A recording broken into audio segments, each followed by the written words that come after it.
Hello everyone, welcome back, and today I'm going to discuss with you about the formulas that we are going to use while solving all the questions of working capital management. ये सब चीज़ें बताने के पहले कुछ basics और examples के साथ मैं आपको रूबरू करवाना चाहता हूँ. ध्यान देंगे. मान लो ये एक होटल टाइप है, ठीक है. इसके अंदर में ना 4 कमरे हैं. 4 भी नहीं, लो पहले तो सिर्फ एक ही मानो. यहाँ पे एक कमरा है, ठीक है. ये होटल है, यहाँ पे लोग आते हैं, होटल की बुकिंग कराते हैं, रहते हैं 2-3 दिन, 4 दिन, 1 दिन, जैसे भी ठीक लगे और निकल जाते हैं, ठीक है. अब मैं आपको एक सिचुएशन दे रहा हूँ. अगर आप इन सारे एग्जाम्पल्स का सही सही आंसर दे पाओगे तो आपको वर्किंग कैपिटल के सारे फॉर्मूले समझ में आ जाएंगे. अब क्या हो रहा है, धीरे धीरे हर बंदा आके इस होटल में रुकता है, कुछ दिन रहता है और चला जाता है. मैं क्या कह रहा हूँ आपको, टोटल मिला के 365 पीपल साल भर में इस होटल में रहे हैं. कितने लोग? 365 लोगों ने एक साल के अंदर में यहाँ पे बुकिंग कराई थी. बुकिंग कराई, रहे और चले गए. मेरा आपसे सवाल ये है कि एक बंदा average days spent by each person in this hotel. आप ये बताओ कि एक बंदा ऑन एन एवरेज इस होटल में कितने दिन रुका. अब आप कैलकुलेशन लगाना शुरू करो, बहुत ही सिंपल. सर आप कह रहे हो कि साल भर में 365 लोग इस होटल में रुके हैं. अब हो सकता है कि कोई 1 दिन रुका हो, कोई 2 दिन रुका हो, कोई आधा दिन रुक के निकल गया हो, कुछ भी हो सकता है. मैं एवरेज की बात कर रहा हूं और हम एवरेज की ही बात करेंगे. सो प्रैक्टिकल और रियल लाइफ और इसमें इतना सा डिफरेंस रहेगा कि हम सबको एवरेज आउट कर देंगे. आप ये बताओ 365 में से हर बंदा इस होटल में कितने दिन रुका. अभी तक मैंने इंतजार किया और आई होप आपके पास में आंसर रेडी हो. बहुत ही सिंपल सा आंसर है. सर साल भर में 365 दिन होते हैं. साल भर में 365 लोग यहाँ पे रुके. हमेशा जब मैं आता था तो एक ना एक बंदा यहाँ पे रहता जरूर था और उस रूम में एक ही बंदा रह सकता है. कंडीशंस क्या है? 1 रूम 1 पर्सन, 2 लोग नहीं, कपल वपल कुछ भी नहीं, ठीक है. साल में 365 दिन होते हैं. साल में 365 लोग आके रह के गए हैं. तो आपका कैलकुलेशन क्या बनता है पता है? सबसे पहले तो हमेशा कितने बंदे इस होटल में रहते थे? 1, क्योंकि एक रूम एक जन के लिए है. 2 लोग एक साथ रह सकते हैं क्या? 365 दिन में से 24 घंटे होते हैं, 7 दिन होते हैं, कोई भी टाइम पे आके देख लो, एक ही बंदा आपको मिलेगा. ये कंडीशन है. तो एक बंदा रहता है. और रोज की एवरेज बुकिंग कितनी होगी? सर साल भर में 365 बुकिंग हुई है तो रोज का मैं बोल सकता हूं 365 डिवाइडेड बाय 365, एक बुकिंग हुई होगी. यानी कि हर पर्सन यहां पे ऑन एन एवरेज 1 दिन के लिए रुका है. तभी आप बोल सकते हो कि 365 दिन में 365 लोग रुके होंगे. बहुत ही सिंपल सा था सर, मजा नहीं आया. थोड़ा सा कॉम्प्लिकेट करते हैं. ये वही घर है, एक इंसान हमेशा यहाँ पे रह सकता है. मतलब at any point of time maximum 1 person can stay here in a room. लोग साल भर में आते गए, रहते गए, बुकिंग कराते गए और निकलते गए. अब निकलते गए साल भर में मैं आपको बोल के चलता हूं यहाँ पे कि 730 लोग इस होटल को 730 नहीं, 730 नहीं, अभी थोड़े से ना सिचुएशन बदलते हैं. अब इस होटल के अंदर में 2 कमरे हैं. हर कमरे में एक ही बंदा रह सकता है, ठीक है. At any point of time अगर आप आके देखोगे तो दोनों कमरे भरे हुए मिलेंगे. मतलब ऐसा नहीं हो सकता है कि कोई एक ऐसा दिन निकला जिसमें एक कमरा खाली था और एक कमरा भरा हुआ था? नहीं सर, दोनों रूम ऑक्यूपाइड। मतलब ये हाउसफुल चल रहा है थ्रू आउट द ईयर। साल भर में 730 भी नहीं, सिर्फ 365 लोगों ने बुकिंग कराई। सेम एग्जाम्पल जैसे पहला वाला था, सेम टू सेम, सिर्फ रूम्स मैंने बढ़ा दिए। अब at any point of time if you come here, तो आपको पता चलेगा कि 2 लोग एक साथ, मतलब 2 लोग रह सकते हैं इस होटल में। आपको ये बताना है कि 365 में से साल भर रहे, हर बंदा कितने दिन यहाँ पे गुजारा एवरेज, मतलब हर बंदे ने ऑन एन एवरेज यहाँ पे कितने दिन गुजारे, आपको ये पता लगाना है। अब यहाँ पे थोड़ा सा कॉम्प्लिकेशंस आना शुरू होते हैं, फिर भी इतना डिफिकल्ट नहीं है ये वाला पार्ट। पता क्या लगाना है सर कि at any point of time इसमें लोग कितने रह सकते हैं? सिर्फ 2 होटल में, ठीक है। उसके बाद ऑन एन एवरेज रोज की बुकिंग कितनी हो रही है?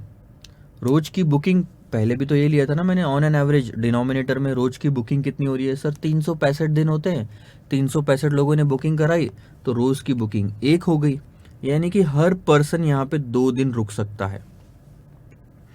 ऑन एन एवरेज अब यहाँ पे हर पर्सन 2 दिन रुक सकता है। ये आ गया आपका आंसर। पहले वाले का आंसर 1 दिन था क्योंकि एक ही कमरा था, अब 2 कमरे हैं तो 2 दिन एक पर्सन रुक सकता है। आई बात समझ में? क्योंकि एक साथ 2 लोग रुक सकते हैं। अगर एक ही दिन रुकने दिया जाए तो 180 दिन में ही कहानी खत्म हो जाएगी, 180 182 दिन में, फिर बाकी के खाली रहेंगे ना। अब थोड़ी सी कहानी और बदलते हैं फिर से। कमरे हैं 4,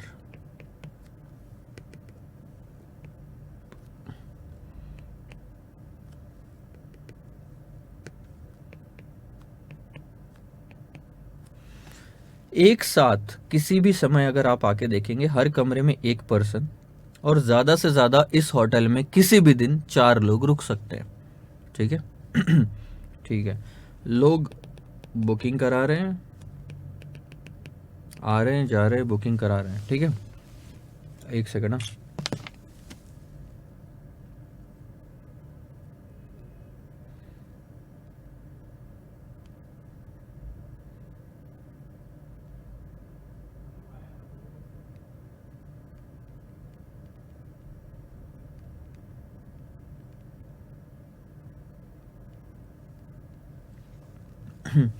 बुकिंग करा रहे हैं, मैं कहता हूं साल भर में 720 लोगों ने बुकिंग कराई है, यानी 720 लोग, 720 नहीं 730 लोग यहाँ पे आके रह के गए।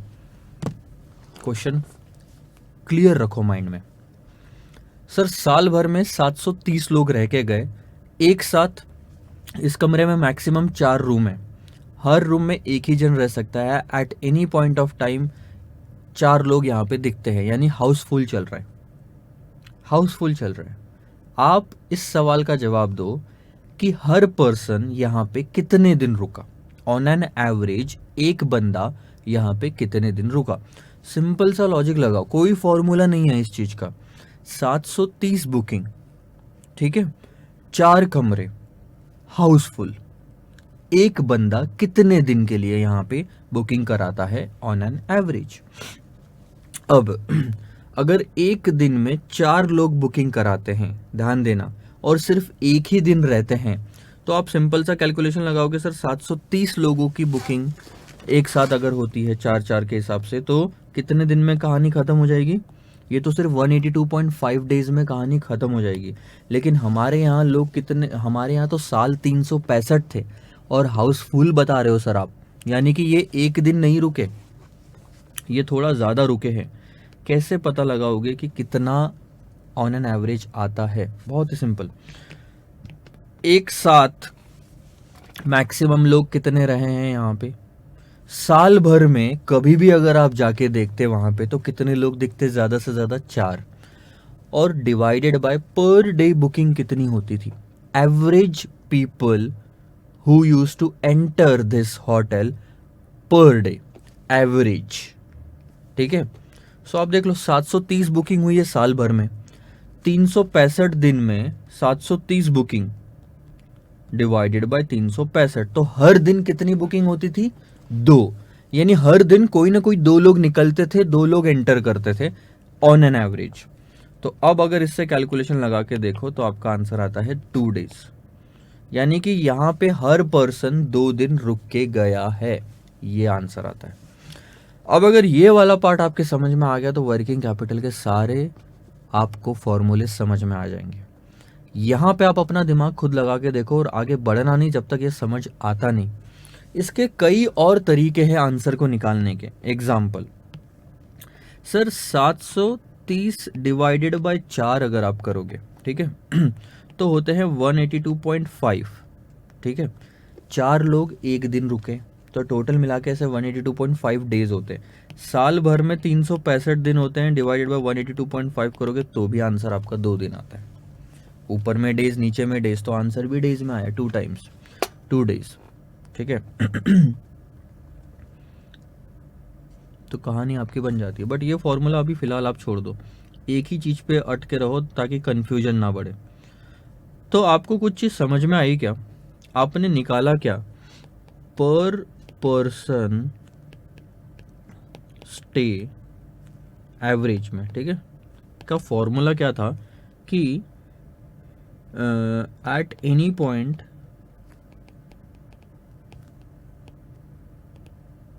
मैक्सिमम लोग जो रहते थे वो divided by per day booking, ठीक है। तो आपने ऐसे निकाला। अब मैं आता हूं अपनी कहानी पे, फॉर्मूला बदलेगा सेम फॉर्मूला लगाया मैंने, तीनों एग्जाम्पल जो आपको दिए, पहला वाला, दूसरा वाला और तीसरा वाला, सब में सेम फॉर्मूला लगाया, ठीक है, कॉन्सेप्ट बेसिकली। अब आते हैं कुछ फॉर्मूलेस पे। हमारे ऑपरेटिंग साइकिल में क्या क्या चीजें आती है?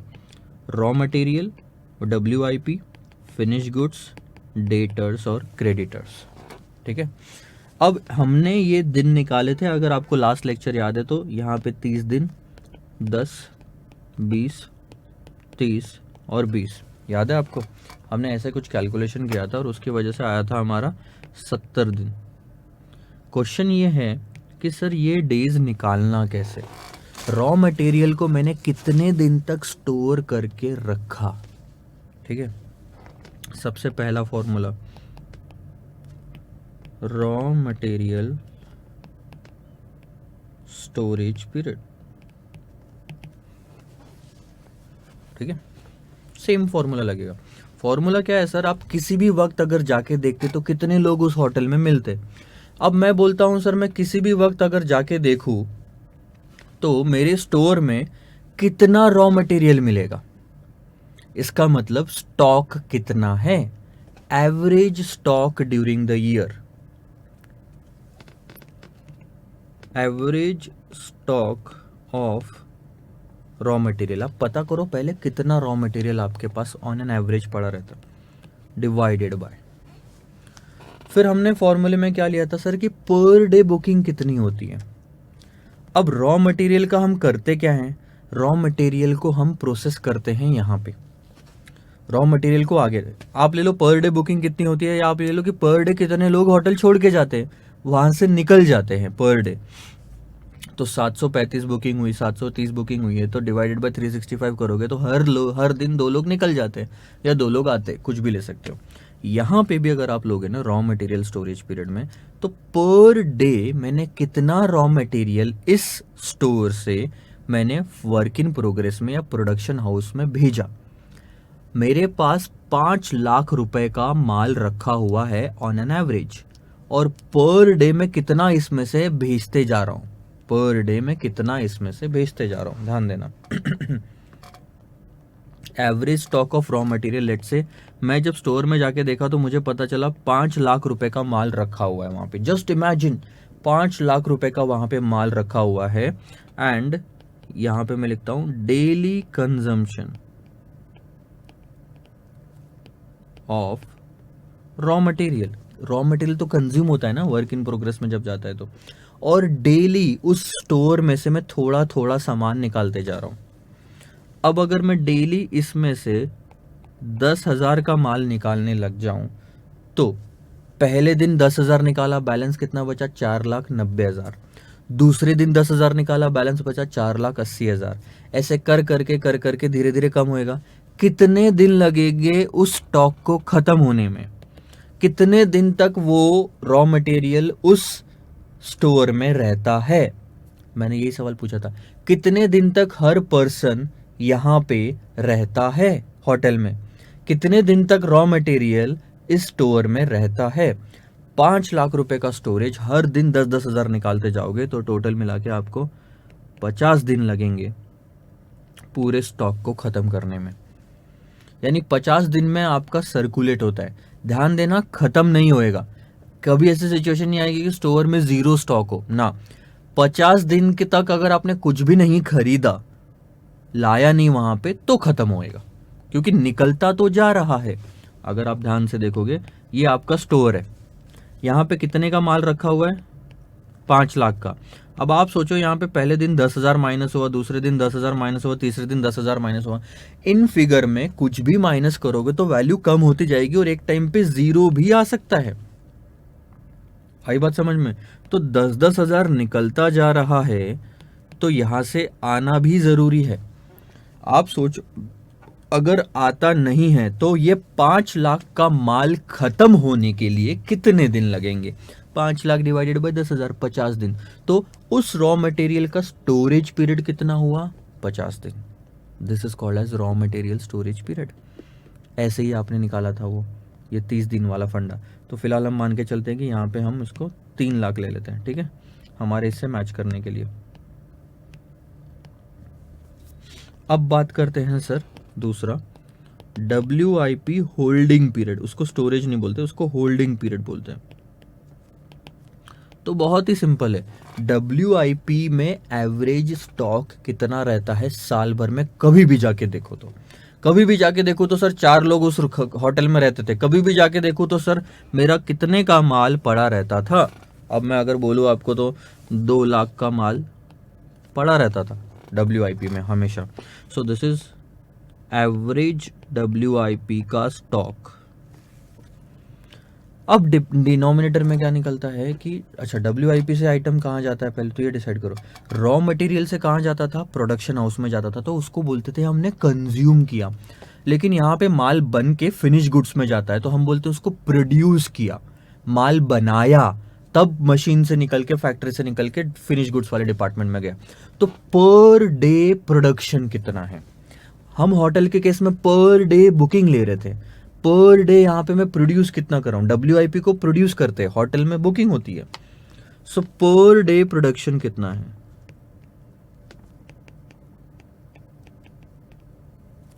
और लेट से पर डे प्रोडक्शन आपका 20,000 रुपए का है, तो आपको टोटल 10 दिन लगते हैं। सोचो, ये मशीन है, ये फैक्ट्री है, इसके अंदर 2 लाख रुपए का WIP का स्टॉक पड़ा हुआ है, होल्ड है। उसमें से हो सकता है कुछ रॉ मटेरियल, वेजेस और ओवरहेड हो। अब आप एक काम करो अब आप एक काम करो ये जो आपको दिख रहा है फैक्ट्री, इसके अंदर 2 लाख का माल है। इसका एंट्रेंस जो है यहाँ पे बंद कर दो, यानी अब रॉ मटेरियल इसके अंदर नहीं आएगा।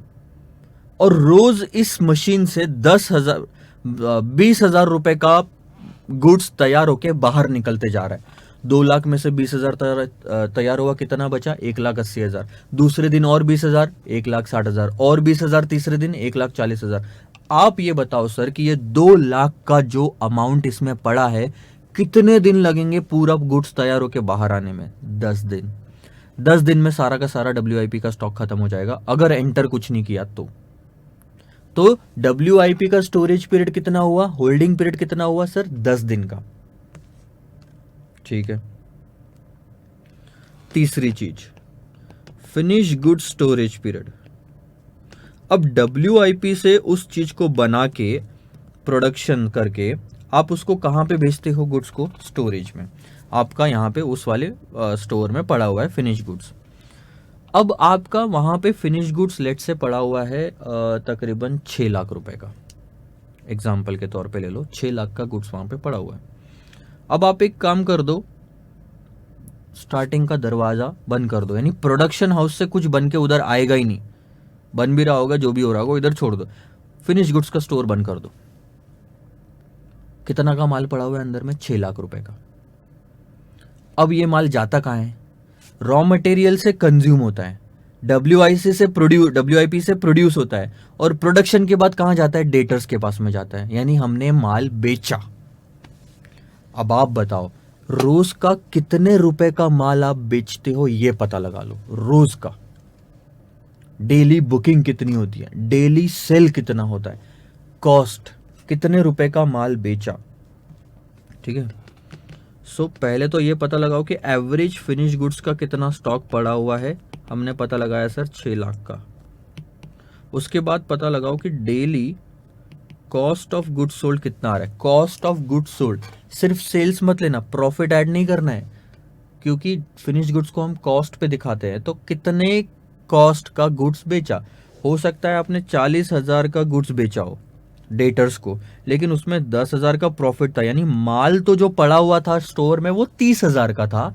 जब डेटर्स को बेचा तो उसमें 10,000 का प्रॉफिट ऐड कर दिया, तो 40,000 का डेटर्स बना, लेकिन गुड्स कितने का निकला वहां से? 30,000 का। उसको बोलते कॉस्ट ऑफ गुड्स सोल्ड। जो गुड्स बेचा उसकी कॉस्ट कितनी थी? तो एग्जाम्पल के तौर पे जो हमने लिया 30,000 का हमने मान लो गुड्स बेचा।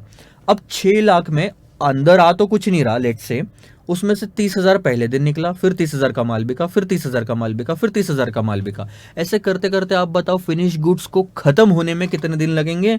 20 दिन लगेंगे। यानी जो 6 लाख का फिनिश गुड्स है कितने दिन तक वहां पे स्टोर होके रहता है, कितने दिन तक उसको आसरा मिलता है, कितने दिन तक वो अपने घर में रहता है? 20 दिन तक। उसके बाद में वो खत्म हो जाता है। 20 days is the finish goods का स्टोरेज पीरियड। चौथा, डेटर्स का स्टोरेज पीरियड नहीं निकालते।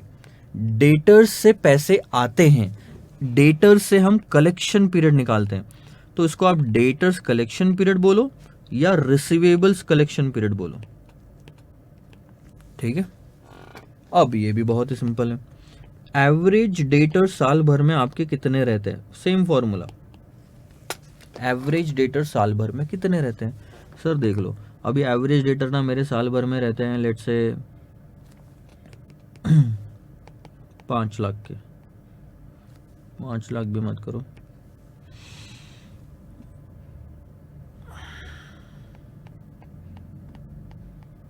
12 लाख का एवरेज डेटर रहता है हमारा साल भर में। और पर डे, अब डेटर्स में क्या होता है सर? डेटर से कहाँ जाता है? डेटर से तो कहीं कुछ नहीं जाता। डेटर्स को हम सामान बेचते हैं। हम यहाँ पे लेंगे पर डे आपका सेल्स कितना हो रहा है, और सिर्फ सेल्स नहीं सर, पर डे क्रेडिट सेल्स कितना हो रहा है, क्योंकि कैश सेल्स तो डेटर्स में आता ही नहीं। सोचो 12 लाख का माल डेटर्स में फंसा हुआ है और हर दिन का सेल कितना है?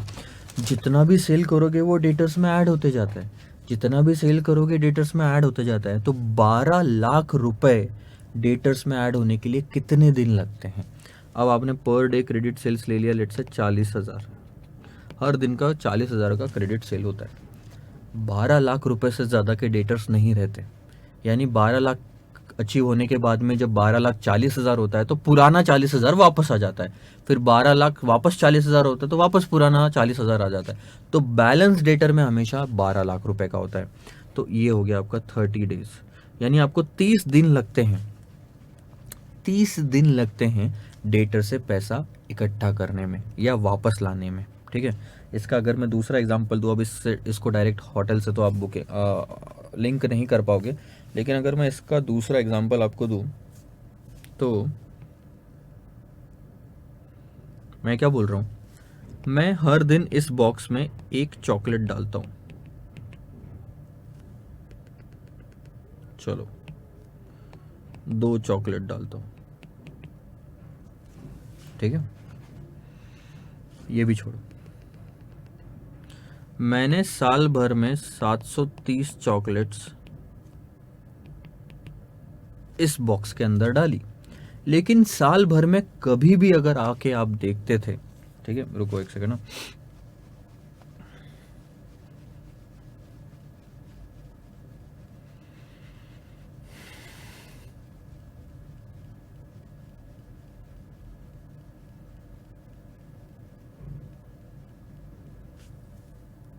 साल भर में कभी भी अगर आके आप देखते थे तो इस बॉक्स में 60 चॉकलेट्स होती थी, उससे ज़्यादा नहीं होती थी। अब आप थोड़ा सा दिमाग लगाओ। सर आपने बोला कि आपने इस बॉक्स में 730 चॉकलेट डाला अलग अलग टाइम पे साल भर में, अलग अलग टाइम पे साल भर में, और इसमें हमेशा 60 चॉकलेट्स होती थी। ठीक है, क्वेश्चन ये आता है कि सर आप, ठीक है, हम्म, हम्म,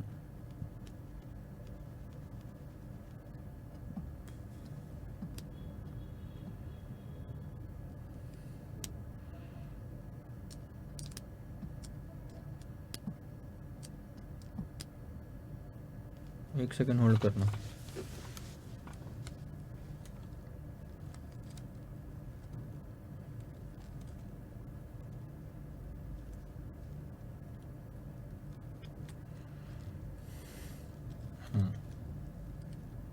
ठीक है, अब ध्यान दो। क्वेश्चन यह आता है कि सर इस 60 चॉकलेट को ख़त्म करने के लिए कितने दिन लगते हैं? इस बॉक्स में जितने चॉकलेट्स होते हैं उसको ख़त्म करने के लिए आपको कितने दिन लगेंगे?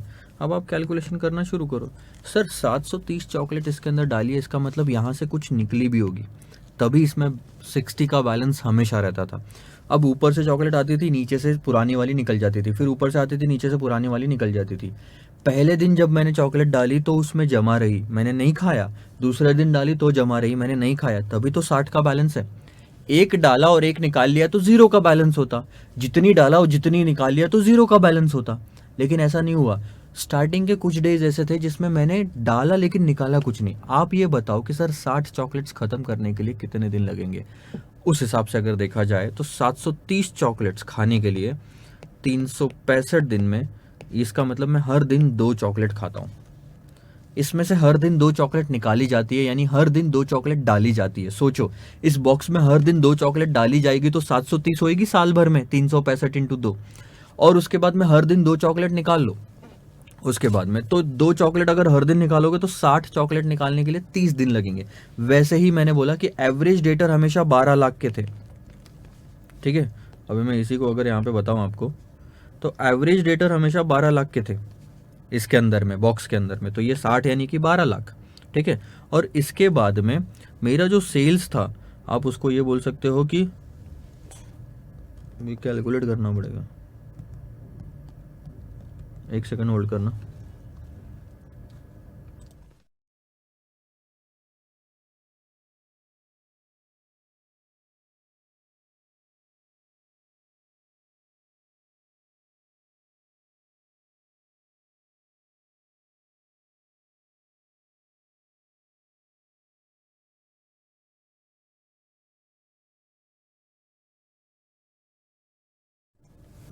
यानी कि मेरा जो सेल्स था वो था सर 14,000, 16 लाख का, 1400, मतलब ये तकरीबन 1000, यानी ये तो कुछ आपका आ रहा है 1,46,00,000 का। अब साल भर में अगर 1,46,00,000 का सेल्स किया तो दिन में कितने का सेल्स किया सर? 1,46,00,000। तो एक दिन में आपने कितने का सेल किया? 40,000 का। तो यानी एक दिन में 40,000 रुपए का आपका सेल्स है, और टोटल मिला के 12 लाख रुपए का डेटर क्रिएट हुआ है। 12 लाख का डेटर कितने दिन में क्रिएट होता है? 12 लाख। एक दिन में 40,000 का डेटर क्रिएट हुआ, दूसरे दिन में फिर 40 तो 80,000, फिर 40 तो 1,20,000, ऐसे कर करके एक दिन में 40,000 तो 12 लाख रुपए के डेटर्स 30 दिन में क्रिएट होते हैं। ठीक है, तो ये आपका एग्जाम्पल था। तो इसका फॉर्मूला अपना ये बन जाता है।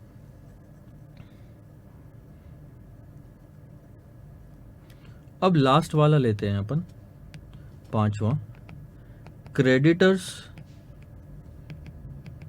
Collection period.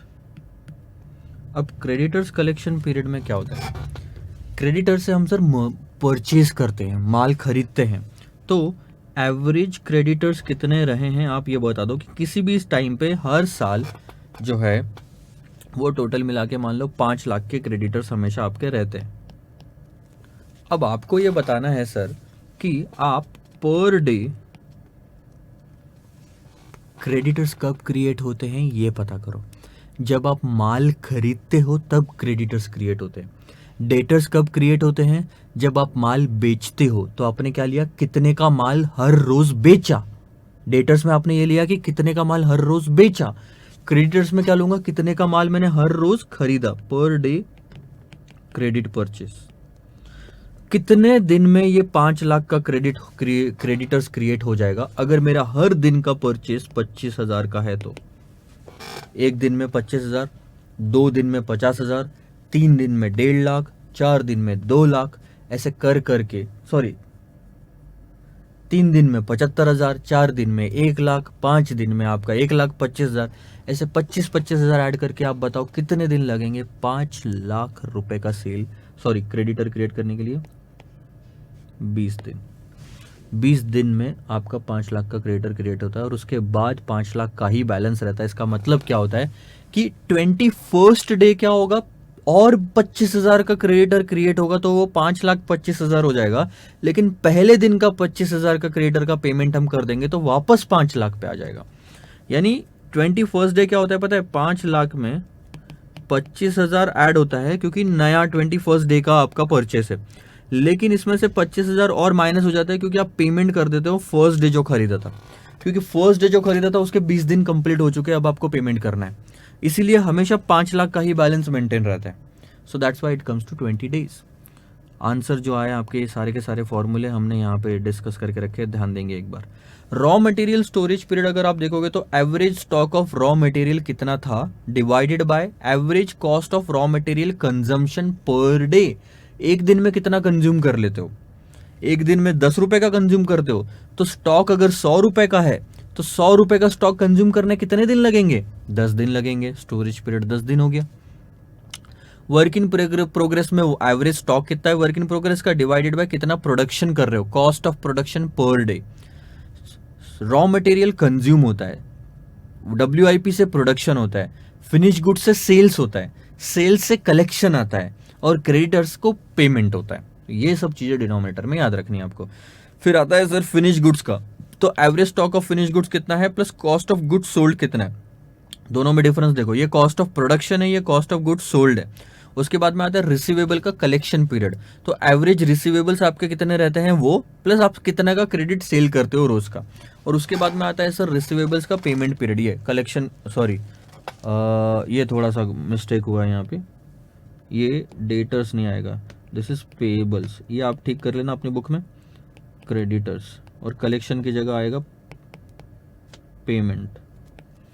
सो पेबल्स और पेमेंट, तो एवरेज पेबल्स कितने और एवरेज क्रेडिट परचेज कितना है per day. What is most important here is credit sales and credit purchases. ये मैं अंडरलाइन कर रहा हूँ, ये नोट कर लो, ठीक है। हर एक में यहाँ cost of goods sold matter करता है, यहाँ कॉस्ट ऑफ प्रोडक्शन मैटर करता है, यहाँ कंजम्पशन मैटर करता है। पहले रॉ मटेरियल कंज्यूम होगा, फिर गुड्स तैयार होगा यानी प्रोडक्शन होगा, फिर बिकेगा, बिकने के बाद पैसा आएगा, पैसा आने के बाद क्रेडिटर को पैसा जाएगा। ये पूरी साइकिल है जो आपको याद रखनी है। तो ये फॉर्मूलेज याद रखने में कोई दिक्कत आएगी? बहुत ही दिक्कत नहीं है सर इसमें। हर चीज का स्टोरेज पीरियड निकालना है या होल्डिंग पीरियड निकालना है या कलेक्शन या पेमेंट पीरियड निकालना है तो सबसे पहले उसका स्टॉक बैलेंस कितना है न्यूमरेटर में रख दो। रॉ मटेरियल तो raw material stock, finish goods तो finish good stock, debtors collection period तो डेटर्स कितने, क्रेडिटर्स कलेक्शन पीरियड तो क्रेडिटर्स कितने, न्यूमरेटर में स्टॉक रख दो। डिनोमिनेटर में पर डे उससे रिलेटेड वैल्यू लेनी है। रॉ मटेरियल को कंज्यूम करते हो तो कंजम्पशन पर डे, WIP से प्रोड्यूस करते हो तो production per day, finish goods को बेचते हो तो cost of goods sold per day, debtor से पैसा आता है तो डेटर्स को सेल करते हैं तब होता है तो sales per day, credit sales, creditor से credit purchases per day. Simple, denominator में ये चीज आ गई। सो काफी टाइम लग गया हमको क्वेश्चन नंबर 29 को समझाने के लिए, but this is very important, ठीक है। आ जाओ सर, क्वेश्चन नंबर 30 आप पढ़ लो, कोई उसमें बड़ी बात नहीं है, बहुत ही मतलब छोटा छोटा उसका बोलने का मतलब है, छोड़ भी सकते हो आप अगर छोड़ना चाहो तो। How are the estimates of various components of working capital made. अब ये जो क्वेश्चन नंबर 29 हमने देखा उसका उल्टा है 31। अब यहां पे हम क्या निकाल रहे हैं, रॉ मटेरियल की इन्वेंट्री निकालना चाहते हैं। वहां इन्वेंट्री दी हुई थी तो स्टोरेज निकाल रहे थे, यहां इन्वेंट्री निकालना है तो स्टोरेज दिया हुआ होना चाहिए। तो देखो फॉर्मूले में आपको आता है average raw material storage period, यानी उसी फॉर्मूले को आप उल्टा घुमा दो। एग्जाम्पल पहला वाला लो, raw material storage period is equal to average stock of raw material divided by average cost of raw material consumed per day. अब आप एक काम करो, ये वाला जो पार्ट है ना, जो 30th क्वेश्चन है 31st, उसमें क्या निकालने बोला है, average stock of raw material कितना, ये कैसे निकालेंगे, average cost of raw material consumption per day जो है इसको इधर लेके आ जाओ, तो आपका मल्टीप्लाई हो जाएगा कि storage period multiplied by consumption per day. अब यहां पे देखो यहां पे क्या दिया हुआ है, यहां पे भी वही चीज दी है, स्टोरेज पीरियड तो वो हो गया, ये है स्टोरेज पीरियड, और इतना जो पार्ट है ना आपका, ये है कंजम्पशन पर डे।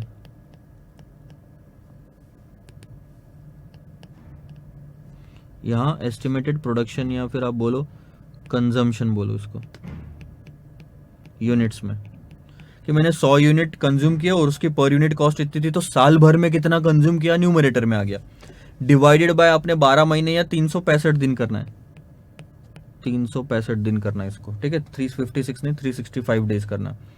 तो आप बताओ साल भर में कितना कंज्यूम किया डिवाइडेड बाय 365, यानी मैं बोल सकता हूँ कंजम्पशन पर डे आया है।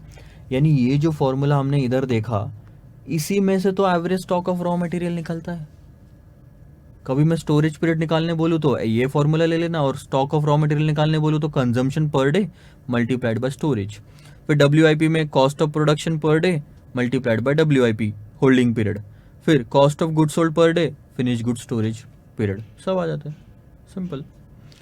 बोलने का दूसरा मतलब ऐसा कि 30 दिन का अगर स्टोरेज है और रोज आप 2000 का माल बेच रहे हैं, 20,000 का माल बेच रहे हैं कॉस्ट ऑफ गुड सोल्ड, तो 20,000 इंटू 30 जब करते हैं तो आपको पता चलता है 6 लाख रुपए आपका फिनिश गुड्स का स्टॉक है। अब आप मुझे बताओ, इसमें से अगर मैंने 6 लाख और 20,000 दे दिया तो आप स्टोरेज पीरियड निकाल सकते हो, और 30 और 20,000 दे दिया तो आप 6 लाख निकाल सकते हो। तो क्या दिक्कत है, कोई दिक्कत है, बस फॉर्मूले को घुमाना है। तो क्वेश्चन नंबर 31 पूरा फॉर्मूला आपका उसी पे बेस्ड है, ठीक है। थोड़ा सा बस कहीं ना कहीं प्रॉब्लम हुई है फॉर्मूले में, ये मैं ठीक कर देता हूँ। Cost of sales per unit, मैं आपको जो PDF पहुँचाऊँगा वो सही वाला पहुँचाऊँगा। एस्टिमेटेड प्रोडक्शन की जगह एस्टिमेटेड सेल्स लेना पड़ेगा यहाँ पे, कि कितने यूनिट मैंने बेचे divided by sales per unit कितनी थी कॉस्ट ऑफ गुड्स सोल्ड, तो डिवाइडेड बाय 365 करोगे मल्टीप्लाइड बाय, अच्छा कितने यूनिट आपने बेचे मल्टीप्लाइड बाय कितने की एक गुड्स की कॉस्ट थी, प्राइस नहीं, सेलिंग प्राइस नहीं, कॉस्ट कितनी थी डिवाइडेड बाय 365, तो आपका वो आ जाता है। और एवरेज फिनिश गुड्स का स्टॉक, ठीक है, credit sales per unit, receivables और कॉस्ट ऑफ सेल्स, सेम फॉर्मूले, सेम सारे फॉर्मूले सेम, उसी फॉर्मूले को उल्टा करना है और कुछ भी नहीं है। मैं आपको करके दिखाता हूँ फिर से एक बार, ताकि आप, नहीं तो आप बोलोगे सर हमको कराया नहीं कुछ भी। आपने निकाला था एवरेज रॉ मटेरियल का स्टोरेज पीरियड, तो ये था एवरेज रॉ मटेरियल की inventory divided by raw material consumption per day. अब मैं बोल रहा हूँ इस पार्ट को इधर ले लो, तो आपका ऐसा फॉर्मूला बनेगा, रॉ मटेरियल की inventory is equal to consumption per day, raw material consumption per day multiplied by raw material storage period, ठीक है, ये तो समझ में आया। अब ये जो कंजम्पशन पर डे है, इसको क्या मैं ऐसा लिख सकता हूं, रॉ मटेरियल, आप ध्यान देना, कंजम्पशन पर ईयर, अब मैंने साल भर का ले लिया और डिवाइडेड बाय 365 कर दिया, तो क्या पर डे आएगा, आएगा सर, तो ये भी फॉर्मूला सही हुआ, multiplied by raw material storage period. अब उन्होंने और आगे क्या किया, कंजम्पशन पर ईयर में आप साल भर में कितना कंज्यूम किया इन यूनिट्स बता दो, और मल्टीप्लाइड बाय एक यूनिट की प्राइस बता दो, तो वही आएगा जो न्यूमरेटर में ऊपर लिखा है, consumption in units per year into price अगर आप करोगे तो कंजम्पशन पर ईयर आएगा, divided by 365 into raw material storage. बताओ, कोई भी 1% का भी फॉर्मूले में चेंज नहीं है, सिर्फ उसको एक्सपांड या कॉन्ट्रैक्ट करना है। तो पहले वाले फॉर्मूले से दूसरे वाला फॉर्मूला आपका बनता है। ऐसे ही सारे किए गए हैं, आप एक बार उसको देखना। अब ये जो था पहला वाला क्वेश्चन नंबर 31, ये बोलता है कि करंट असेट्स वर्किंग कैपिटल में क्या क्या लगते हैं उसको एस्टिमेट करो। तो हमने बेसिकली करंट असेट्स को ही एस्टिमेट किया है। रॉ मटेरियल करंट असेट्स में आता है, वर्किंग प्रोग्रेस करंट असेट्स में आता है, एक सेकंड ना, फिर आपका फिनिश गुड्स भी करंट असेट्स में आता है, रिसीवेबल्स भी करंट असेट्स में आता है, और कैश एंड कैश इक्विवेलेंट भी करंट असेट्स में आती है। लेकिन अब यहाँ पे उन्होंने करंट लायबिलिटी पूछा। लायबिलिटी में क्या, ट्रेड पेबल आएंगे। पेबल को भी उन्होंने उसी तरीके से किया हुआ है कि क्रेडिट पीरियड कितना अलाउ किया। ये क्रेडिट पीरियड और कुछ नहीं, पेमेंट पीरियड है जो हमने उसमें निकाला था पहले वाले में। वैसे ही डायरेक्ट वेजेस का आ जाएगा और वैसे ही ओवरहेड्स का आ जाएगा।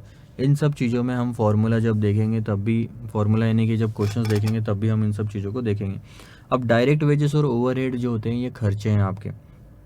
तो डायरेक्ट वेजेस कितना खर्चा हुआ ये निकालना है, तो बहुत ही सिंपल है। खर्चा कितना हुआ अगर आप देखोगे तो आप सबसे पहले तो ले लो कि सर एस्टिमेटेड लेबर आवर्स कितने हैं, कितने लेबर आवर्स लगे और 1 घंटे का कितना वेज देते हो।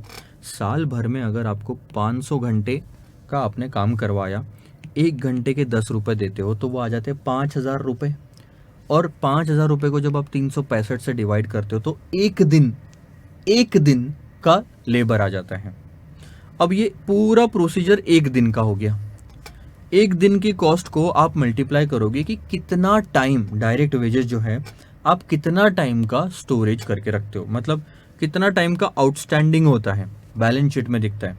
सो डायरेक्ट वेजेस हम मान के चलते हैं कि हम 15 दिन का आउटस्टैंडिंग रखते हैं, तो 15 इंटू अगर आप ये 1 दिन का करोगे तो आपको डायरेक्ट वेजेस आउटस्टैंडिंग कितने पता चले। 1 दिन का आउटस्टैंडिंग इतना, तो 15 दिन का कितना। वैसे ही ओवरहेड का है कि 1 दिन का ओवरहेड इतना, estimated overhead divided by 360 days या 365 ले लो, ठीक है, into time lag in payment of wages. So time lag in payment of overheads कर देंगे इसको। ये थोड़ा सा चेंजेस मैं यहाँ पे करके भेजता हूँ आपको, कुछ चीज़ें ना गलत हुई है तो मैं ये PDF में चेंज कर दूंगा बस, ठीक है। अब इसके बाद में सबसे इम्पॉर्टेंट जो कि हम बार बार इस्तेमाल करेंगे हमारे सिलेबस में, illustrate using a table estimation of the working capital requirement. Working capital requirement के टाइम पे कौन सा फॉर्मेट आपने इस्तेमाल करना है, ये वाला ध्यान दो। सबसे पहले हम करंट असेट से शुरू करेंगे। करंट असेट में सबसे पहले इन्वेंट्री आता है। इन्वेंट्री में आप 3 चीज़ें आपको निकालनी पड़ेगी, रॉ मटेरियल का स्टॉक कितना, वर्क इन प्रोग्रेस का स्टॉक कितना और फिनिश गुड्स का स्टॉक कितना। बोलो, रॉ मटेरियल का स्टॉक निकालने का क्या फॉर्मूला है। रॉ मटेरियल का स्टॉक निकालने का फॉर्मूला बहुत सिंपल है सर। रॉ मटेरियल्स को हम कंज्यूम करते हैं, वर्क इन प्रोग्रेस से हम प्रोडक्शन करते हैं, फिनिश गुड्स को हम बेचते हैं, डेटर्स में भी हम बेचते हैं, और क्रेडिटर्स में हम क्या करते हैं सर, क्रेडिटर्स में हम पेमेंट करते हैं। ये बात समझ में आ रही, सो ध्यान देना। रॉ मटेरियल का कंज्यूम करते हैं तो कंजम्पशन पर डे निकालो, ठीक है, कंजम्पशन पर डे निकालो, मल्टीप्लाइड बाय रॉ मटेरियल का स्टोरेज पीरियड, कितने दिन का स्टोर करके रखते हो। 1 दिन में 1,000 रुपए का कंज्यूम करते हो और 30 दिन तक स्टोर करके रखते हो, तो 30 इंटू 1000, 30,000। वर्क इन प्रोग्रेस की प्रोडक्शन पर डे कितना है, वर्क इन प्रोग्रेस को प्रोड्यूस करते तो प्रोडक्शन पर डे कितना है, और मल्टीप्लाइड बाय इसका होल्डिंग पीरियड कितना है। फिनिश गुड्स, फिनिश गुड्स में आप सेल्स कितना कर रहे हो, cost of goods sold per day कितना है, मल्टीप्लाइड बाय स्टोरेज पीरियड कितना है। बहुत ही सिंपल, वही फॉर्मूला जो हमने इसके पहले क्वेश्चन नंबर 31 में देखा, वही सारा यहाँ पे अप्लीकेबल है। ऐसे ही करके रिसीवेबल्स में ट्रेड डेटर्स और बिल्स आ जाएगा, कैश बैलेंस मिनिमम रखना है तो वो। फिर ग्रॉस वर्किंग कैपिटल आ जाता है। ग्रॉस वर्किंग कैपिटल यानी सिर्फ करंट असेट्स, जब उसमें से करंट लायबिलिटी माइनस करते हो तो नेट वर्किंग कैपिटल आता है। सो ट्रेड पेबल्स निकालना है, bills payable, wages payable, payables for overhead, ये चारों चीजें अगर दिए तो हर बार क्वेश्चन में नॉर्मली इतनी सारी चीजें नहीं रहेगी, ये फर्स्ट फॉर्मेट आपको दिया। अब इसके बाद में आपने कहा निकल जाता है excess of current assets over current liabilities, यानी कि अब आप क्या कर चुके हो, current assets minus current liability कर चुके हो, this is called as net working capital. Net working capital आ गया। अब इसमें अगर सेफ्टी मार्जिन क्वेश्चन में दिया हुआ रहा तो ऐड करेंगे। लेट से हमको पता चल गया कि यार करंट असेट जो है ना, हमको करंट असेट्स इन टोटल लगने वाले हैं 5 लाख रुपए के, और करंट लायबिलिटीज जो आ रही है टोटल, वो टोटल लगने वाली है 2 लाख रुपए की। तो नेट वर्किंग कैपिटल आपका कितना आ गया, 3 लाख। लेकिन कई बार हमारे एस्टिमेट गलत भी हो सकते हैं, इसलिए हम सेफ्टी मार्जिन रखते हैं कि चल 3 लाख लगने वाला ऐसा लग रहा ना, 3 लाख लगने वाला ऐसा रख रहा ना, हम 30,000 का और सेफ्टी मार्जिन मेंटेन कर लेते हैं। Net working capital required is 3,30,000। Safety margin क्या होता है? घर से निकलते हो कुछ सामान खरीदने के लिए और आपको पता है कि मेरे को 100 रुपए का सामान लेके आना है, तो क्या एग्जैक्ट 100 रुपए लेके निकलोगे? आप बोलोगे यार कभी प्राइसिंग ऊपर नीचे हो गई, कोई चीज एक्स्ट्रा या महंगी मिली, तो आप 150 रुपए या 125 रुपए आपके पास कम से कम रख के चलोगे, ताकि काम आते हैं, नहीं तो वापस घर पे ही लेके आओगे ना। इसलिए यहाँ पे भी वो सेफ्टी मार्जिन अप्लीकेबल होता है। यहाँ पे भी वो सेफ्टी मार्जिन है। 3 लाख की रिक्वायरमेंट हो तो एग्जैक्ट 3 लाख आप नहीं लाओगे, आप उससे ज़्यादा ही लेके आओगे, ताकि कभी भी ऊपर नीचे हो गया तो हमारे पास में पैसा रहे। This is what the format is, यही फॉर्मेट हम फॉलो करेंगे। अब इसमें से कई बार क्या होगा, रिसीवेबल्स में से जैसे बिल्स वगैरह नहीं है तो नहीं लिखेंगे। हर बार सारी चीज़ें लिखने की ज़रूरत नहीं है, लेकिन माइंड में याद रखो, करंट असेट की पहले सारी चीज़ें लिखेंगे, उसके बाद वो ग्रॉस वर्किंग कैपिटल वाली लाइन लिखेंगे, नीचे में करंट लाइबिलिटी की सारी चीज़ें, नेट वर्किंग कैपिटल आएगा, उससे current assets minus current liability करके फिर आपका आएगा सेफ्टी मार्जिन, अगर क्वेश्चन में दिया है तो, नहीं तो कहानी वहीं खत्म। ये आपका फॉर्मेट हो गया। ये फॉर्मेट बार बार यूज़ करेंगे तो आपको आराम से याद हो जाएगा, अभी इतना दिमाग लगाने की ज़रूरत नहीं है। इसके बाद में सर कैश कॉस्ट बेसिस पे वर्किंग कैपिटल की रिक्वायरमेंट। अब मैं एक काम करता हूँ, क्वेश्चन नंबर 34 जो है आप पढ़ लो लगे तो, लेकिन क्वेश्चन नंबर 34 चलो ठीक है, बहुत ही सिंपल सी बात मैं समझाता हूँ, यहाँ पे एग्जाम्पल देके समझाया हुआ है। होता क्या है ना, जब आप डेटर्स लेते हो, अब आप ये जो फॉर्मूला बना रहे हो, ठीक है, अब इसमें आप वर्किंग कैपिटल जो 5 लाख की आपने निकाली, मैं शांति से बता रहा हूँ, छुपके से, आप किसी को बताना मत। ट्रेड डेटर्स जो है आपका यहाँ 2 लाख रुपए। अब आप मुझे बताओ, डेटर्स को जो माल बेचा उस माल की कॉस्ट में प्रॉफिट ऐड करके बेचा। डेटर से 2 लाख लेना है, इसका मतलब इसके अंदर प्रॉफिट इंक्लूडेड है ना आपका, है ना। लेट्स से 20,000 का प्रॉफिट इंक्लूडेड है, तो आपको जो कॉस्ट लगी है वो सिर्फ 1,80,000 की लगी है, तो आपका जो पैसा फंसा हुआ है वो सिर्फ 1,80,000 का है। तो आप 2 लाख पूरे के पूरे 5 लाख में क्यों दिखा रहे हो? ये 5 लाख जो आप दिखा रहे हो वहां पे वो गलत है। आप बोल रहे हो 5 लाख वहां दिखाने का मतलब मुझे 5 लाख रुपए की जरूरत है, जबकि आपको 5 लाख रुपए की जरूरत नहीं है, क्योंकि आपका 5 लाख रुपए फंसा हुआ ही नहीं है। 5 लाख में कुछ प्रॉफिट मार्जिन भी है 20,000 रुपए का, आपको एक्चुअल में 4,80,000 रुपए की ही जरूरत है। प्रॉफिट मार्जिन हटा दो। इसके बाद में कुछ नॉन कैश आइटम भी होते हैं जैसे डेप्रीशिएशन एंड ऑल, वो भी हटाना पड़ेगा। जब आप ये सब हटा देते हो तो आपको पता चलता है एक्चुअल में रियल में कितना पैसा फंसा हुआ है। 5 लाख में डेप्रीशिएशन भी आ गया आपका, 5 लाख में आपका प्रॉफिट भी आ गया। डेप्रीशिएशन नॉन कैश आइटम था, प्रॉफिट नॉन कैश आइटम है, तो ये सब उसमें क्यों इंक्लूड कर रहे हो? आपको प्रॉफिट थोड़ी निकालना है, आपको ये पता करना है कि आपको पैसों की कितनी जरूरत है। अब जितना फंसा हुआ है उतनी ही जरूरत है। पढ़ के देखो, समझ में आ जाएगा। If we have a sundry debtors worth rupees 1 lakh, मान के चलो 1 लाख रुपए के मेरे पास में डेटर्स है, and our cost of production is 75,000, the actual amounts of funds blocked in sundry debtor is 75,000। Debtors में हम 1 लाख दिखाते हैं, लेकिन एक्चुअल में 75,000 रुपए का ही पैसा ब्लॉक होके रखा है। 25,000 रुपए तो प्रॉफिट है, वो जो आपके पास में था ही नहीं, उसको आप कैसे बोलोगे कि ब्लॉक होके? नहीं बोल सकते। सो 75,000 रुपए। Again sum of the cost, second line, हाँ, again sum of the cost item are also non cash cost, जैसे कि depreciation is a non cash cost item. अब जब आपने रॉ मटेरियल का स्टॉक निकाला, फिनिश गुड्स का स्टॉक निकाला, उसमें कहीं ना कहीं डेप्रीशिएशन भी इंक्लूडेड होगा, वो भी गलत है इंक्लूड करना। डेप्रीशिएशन का 5,000 रुपये भी आपने इंक्लूड कर लिया तो आप बोलोगे मेरा 5,000 रुपये फंसा हुआ, जबकि 5,000 रुपये आपके जेब से गए ही नहीं थे, डेप्रीशिएशन के रूप में गए ही नहीं थे ना, क्योंकि वो खर्चा था ही नहीं, कैश थी नहीं। तो ये भी आइटम हटाओ। वो 25,000 का प्रॉफिट याद है जो कि आपके जेब से नहीं गया, ये 5,000 का डेप्रीशिएशन याद है जो कि आपकी जेब से नहीं गया, वो दिख रहा है। आपने 1 लाख रुपए लेना है, ये दिखा लिया, आपने दिखा दिया कि 1 लाख रुपए लेना है। आप ये भी बता रहे हो कि 1 लाख रुपए का मेरा पैसा फंसा हुआ है, गलत बता रहे हो। आपका 1 लाख का पैसा फंसा हुआ ही नहीं था, उसमें से 25,000 तो प्रॉफिट था, आपका एक्चुअल में 75,000 फंसा हुआ था। उसके बाद में भी अगर 5,000 का डेप्रीशिएशन है तो 70,000 फंसा हुआ था, ध्यान देना। Suppose out of 75,000, 5,000 is depreciation, then it is obvious that the actual funds blocked in terms of sundry debtors totaling 1 lakh is only 70,000। अबे आपने 70,000 का खर्चा किया अपने जेब से कैश, 5,000 का डेप्रीशिएशन ऐड किया 75, 25,000 का प्रॉफिट ऐड किया 1 लाख, और डेटर्स को माल 1 लाख में बेचा, और आप बोल रहे हो कि 1 लाख रुपए फंसा हुआ है, 70,000 फंसा हुआ है। ठीक है। In other words, 70,000 is the amount of fund required to finance the sundry debtors worth rupees 1 lakh. इसी मेथड को अगर आप उस टेबल में, ध्यान देना, इस पूरे टेबल में सन्ड्री डेटर्स को, इस पूरे टेबल में अगर आप सन्ड्री डेटर्स को 1 लाख बोल के दिखाते हैं तो आप नॉर्मल तरीके से वर्किंग कैपिटल के रिक्वायरमेंट को कैलकुलेट कर रहे हो। लेकिन 1 लाख न दिखाते हुए अगर आप सिर्फ 70,000 दिखाओगे, इसका मतलब आपने जो ये रिक्वायरमेंट बनाई है ये कैश कॉस्ट बेसिस पे बनाई है। जितनी कैश लगी है सिर्फ उतनी ही कैलकुलेशन में आपने कंसिडर की, उससे ज्यादा नहीं। ठीक है, तो 70,000 हो गया। इसी को बोलते हैं sir working capital estimation based on cash cost. इसके अंदर में 2 आइटम, मोस्टली 2 आइटम, एक तो profit and depreciation.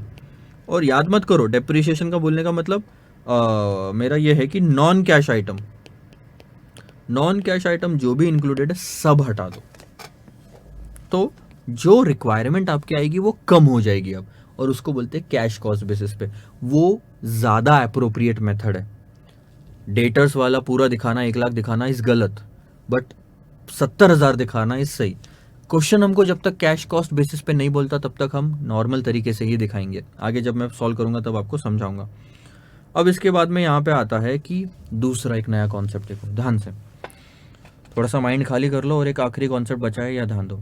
Briefly explain the effect of double shift working.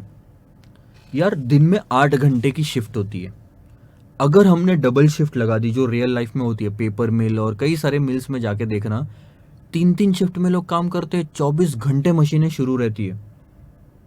तो डबल शिफ्ट में काम करने का इम्पैक्ट क्या पड़ता है ये आपको बताना है। So briefly explain the effect of double shift working on working capital requirement. क्या शिफ्ट डबल होने से वर्किंग कैपिटल की रिक्वायरमेंट भी डबल हो जाती है?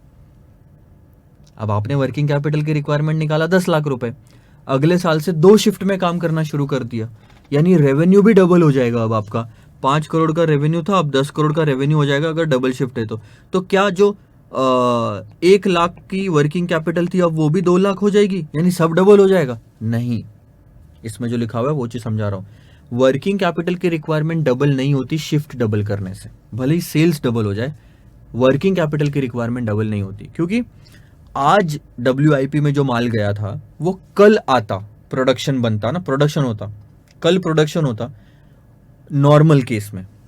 लेकिन डबल शिफ्ट की वजह से आज जो माल 3 बजे दोपहर को गया है अंदर मशीन में, वो 9 बजे 10 बजे ही रात को बाहर आ जाएगा प्रोडक्शन होके, क्योंकि डबल शिफ्ट में काम हो रहा, जल्दी काम हो रहा है। तो वर्किंग कैपिटल की रिक्वायरमेंट थोड़ी बढ़ती है लेकिन इतनी नहीं बढ़ती। तो ये जो 1 लाख है इसका 2 लाख नहीं होएगा, 1 लाख का हो सकता है 1,20,000 ही हो। सिर्फ डबल शिफ्ट में सिर्फ 20,000 का आपका वर्किंग कैपिटल बढ़ा है, ये होता है मतलब। कैश भी आपको इतना नहीं लगता, पहले यार कैश आपको इतना मेंटेन करके रखना पड़ता था, अब ज़्यादा मेंटेन करना, ऐसा कुछ भी नहीं है। डबल शिफ्ट हो रही है इसका मतलब सेल्स भी बढ़ा है, तो जल्दी जल्दी माल निकल भी रहा है, तो इसलिए वर्किंग कैपिटल की रिक्वायरमेंट डबल नहीं होती। मान के ये चलना, वर्किंग कैपिटल की रिक्वायरमेंट डबल नहीं होती। माल उस डब्बे में जितना भरा है उतना ही भरा है। ध्यान दो मैं क्या बोल रहा हूँ। रोज़ पहले 10 चॉकलेट डब्बे में डालते थे, ठीक है, अब उसमें से कुछ चॉकलेट निकाल के खा जाते थे लोग, और हमेशा इसमें 4 ही चॉकलेट बचती थी। तो कितनी खाते थे? 10 डाली 4 बची 6 खा जाते थे। दूसरे दिन 10 डाली 4 बची 6 खा जाते थे। ने कितने खाए? 10 खाए। 10 डाली 4 पहले से थी 14, और उसमें से 4 ही बचानी, तो 10 खाए। 10 डाला 10 निकाला, 10 डाला 10 निकाला, हमेशा बैलेंस कितना? 4। डबल शिफ्ट में अगर आप काम कर दोगे तो 20 डालोगे, ठीक है, 10 की जगह 20 डालोगे, तो 20 और 4 24। अब 10 नहीं खाई जाएगी, अब आपकी तकरीबन हो सकता है कि 15 17 18 ऐसे खाई जाती है। तो 4 की जगह हो सकता है वो 5 या 6 का वर्किंग कैपिटल रहे, 4 का 8 नहीं होता, 4 का 8 नहीं होएगा। सो ये फर्क पड़ता है, डबल शिफ्ट से डबल वर्किंग कैपिटल नहीं होता, क्योंकि जो प्रोसेस है उसमें उतना ही ऑयल लगना है, उतना ही तेल लगना है खाना बनाने में। फटाफट फटाफट बनाओगे तो ज़्यादा तेल लगेगा at any point of time, ऐसा नहीं होता, ठीक है। टोटल में भले ही ज़्यादा लगे लेकिन रोटेट होता रहेगा। So this is what the entire meaning is of the double shift. एक बार पढ़ना, ये काफ़ी इंपॉर्टेंट है थ्योरी के पॉइंट ऑफ व्यू से। सो थ्योरी में इस पे 4-5 मार्क का क्वेश्चन आ सकता है, मैं आपको अभी से बता के चल रहा हूँ, तो ये चीज़ आप नोट करके रखना. So this is what the entire thing of the working capital management is. जो 2 क्वेश्चन थे फॉर्मूले वाले, उसको वापस से देखना. नहीं समझा होगा मैं फिर से आपको समझाऊंगा सारे क्वेश्चंस में. नेक्स्ट लेक्चर से शुरू करते हैं sir practical questions on working capital. यहाँ तक पहुँचने में कई सारी क्लासेस में आपको हो सकता है कि इतना डिटेल में ना समझाया गया हो या फिर ना आपने समझा हो. It's very important to understand the theory. Please go through this theory again if you want. And मतलब इतना ज़्यादा एग्जाम पॉइंट ऑफ व्यू से रिलेवेंस नहीं है, बट यहाँ से जो आप देखने वाले हो वो ज़्यादा इंपॉर्टेंट है. वापस इन सारे कॉन्सेप्ट्स को मैं बता रहा हूँ, हर कॉन्सेप्ट को डिटेल में वापस से समझेंगे जब क्वेश्चंस करेंगे, और एक टाइम के बाद में मैं आपको होमवर्क देना शुरू कर दूंगा. So don't worry if you have not learn anything till now. I hope ये नौबत नहीं आएगी, आपको बहुत कुछ समझ में आया होगा.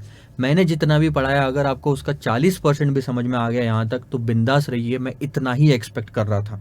बाकी 60% मैं वापस आगे समझाऊंगा, तो प्रेशर लेके बैठने की कोई ज़रूरत नहीं. All the best. क्वेश्चन के लिए मिलते हैं नेक्स्ट वाले लेक्चर में. फिलहाल के लिए थ्योरी वाला पहला यूनिट यहीं पे ख़त्म करते हैं, introduction of the working capital. इसको पॉलिश करेंगे, नरिश होंगे आप जब आप सारे क्वेश्चंस कर चुके होंगे. अभी चिंता छोड़िए, क्वेश्चंस खत्म होने के बाद में आप डिसाइड करना कि आपको आता है या नहीं आता है. वहाँ पे आई एम श्योर कि आप बोल पाएंगे हाँ सर अब आ गया, मेरे को मज़ा आ गया. So let's move ahead and we'll meet in the next lecture with the practical questions of Unit 1, Introduction to Working Capital Management. Bye bye.